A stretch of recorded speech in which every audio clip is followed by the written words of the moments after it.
Okay.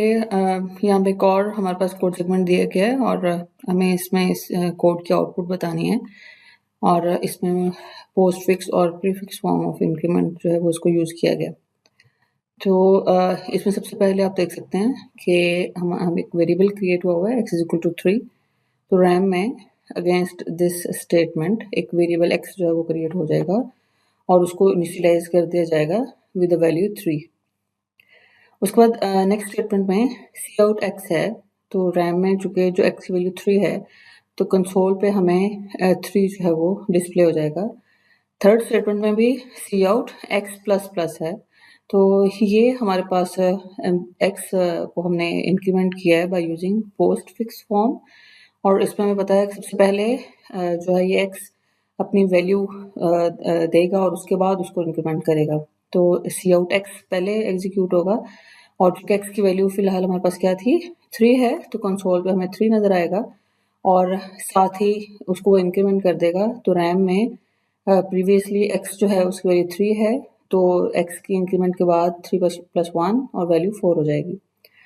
Fourth statement में सी out plus plus x है, इसमें भी एक्स को इंक्रीमेंट किया गया है बाय यूजिंग प्रीफिक्स फॉर्म। और प्रीफिक्स में हमने पढ़ा हुआ है कि सबसे पहले ये इंक्रीमेंट करेगा एक्स को और उसके बाद उसको डिस्प्ले करेगा।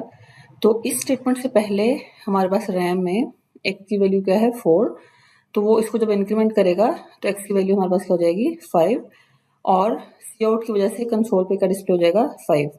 तो इस प्रोग्राम में 3 सी आउट की स्टेटमेंट्स हैं, तो ओवरऑल जो कंसोल पे आउटपुट हमें नजर आएगी दैट वुड बी 3 3 5। ये पहला 3 जो है ये पहली स्टेटमेंट की वजह से है, दूसरा 3 दूसरी स्टेटमेंट में सी आउट की वजह से है और 5 जो है ये थर्ड स्टेटमेंट में सी आउट एक्स जो है वो हमने किया हुआ है। और क्योंकि ये यहाँ पे हमने कहीं पे भी कोई एस्केप सीक्वेंस या एंडल का इस्तेमाल नहीं किया, इस वजह से हमें जो आउटपुट है वो तीनों हॉरिजॉन्टल फॉर्म में नजर आएंगी।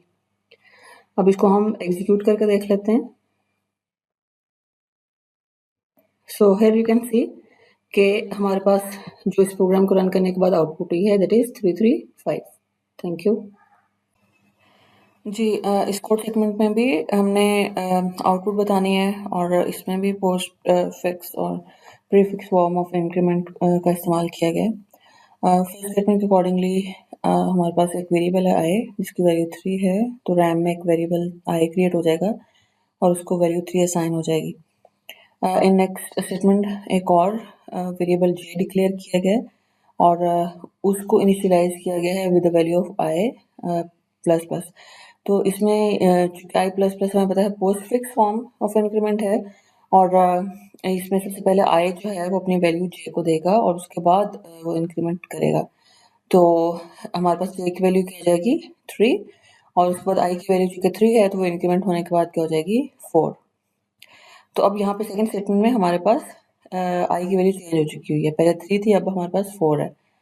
और नेक्स्ट जो इंट के है, तो थर्ड स्टेटमेंट में हमने एक और वेरिएबल डिक्लेयर किया है के और उसको इनिशियलाइज किया है विद प्लस प्लस आई और प्लस प्लस आई जो है वो प्रीफिक्स फॉर्म ऑफ इंक्रीमेंट है। तो सबसे पहले ये इसको इंक्रीमेंट करेगा, तो आई की वैल्यू हमारी इससे पहले क्या थी 4, अब क्या हो जाएगी 5 और के इज इक्वल टू आई और इसको क्या वैल्यू मिल जाएगी के विल बी इक्वल टू 5।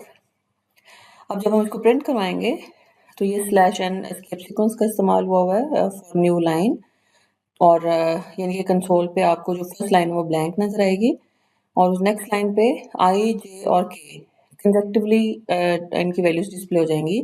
आई की वैल्यू जो है वो हमारी अपडेट हो चुकी हुई है, तो आई की वैल्यू हमारे पास क्या है, जो लास्ट अपडेटेड वैल्यू है आई की वो हमारे पास 5 है, जे की वैल्यू जो है वो हमारे पास 3 है और के की वैल्यू हमारे पास 5 है।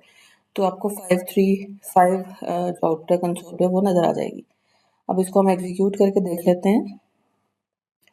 तो यहाँ पे आप देख सकते हैं कि स्लैश एन की वजह से जो फर्स्ट लाइन है वो हमें ब्लैंक नजर आ रही है, जबकि उसके बाद हमारे पास 535 जो आई जे और के की आउटपुट है वो डिस्प्ले हो रही है। Thank you. ओके, आइए अब इस कोड की आउटपुट को समझने की कोशिश करते हैं। सबसे पहले हमारे पास int number is equal to 6 और इस स्टेटमेंट में हमने एक वेरिएबल नंबर जो है उसको डिक्लेयर भी किया हुआ है और उसको इनिशियलाइज भी किया हुआ है। तो रैम में एक वेरिएबल क्रिएट हो जाएगा जिसका जो नेम है वो नंबर होगा और उसकी वैल्यू क्या हो जाएगी 6। नेक्स्ट स्टेटमेंट में हमने एक और वेरिएबल डिक्लेयर भी किया है और इनिशियलाइज भी किया है, एक्स है, और एक्स को हमने 0 के साथ इनिशियलाइज किया है, तो रैम में एक और वेरिएबल क्रिएट हो जाएगा x with value 0। Next statement में हमने जो एक्स है उसकी वैल्यू को अपडेट किया है और X is equal to number minus minus, और यहाँ पे हमें पता है कि ये postfix form of decrement है, तो नंबर की जो भी वैल्यू होगी वो डिक्रीज होगी बाय 1। लेकिन क्योंकि ये पोस्ट फिक्स है तो पहले नंबर अपनी वैल्यू एक्स को असाइन करेगा, तो नंबर की फिलहाल वैल्यू क्या है 6, और एक्स की वैल्यू हमारे पास अपडेट हो गई, क्या हो जाएगी 6। उसके बाद नंबर जो है वो डिक्रीमेंट होगा और नंबर की वैल्यू 6 है तो -1 5, और कंसोल पे हमें आउटपुट क्या नजर आ जाएगी 6, और स्लैश एन की वजह से पहली लाइन ब्लैंक नजर आएगी, और उसके बाद हमारे पास एक्स की वैल्यू 6 जो है वो डिस्प्ले हो जाएगी। अभी हम इसको कंपाइल करके देखते हैं, तो यहाँ पे आप देख सकते हैं कि हमारी फर्स्ट लाइन ब्लैंक है ड्यू टू स्लैश एन, और उसके बाद हमारी कंसोल पे एक्स की वैल्यू 6 जो है वो डिस्प्ले हो गई।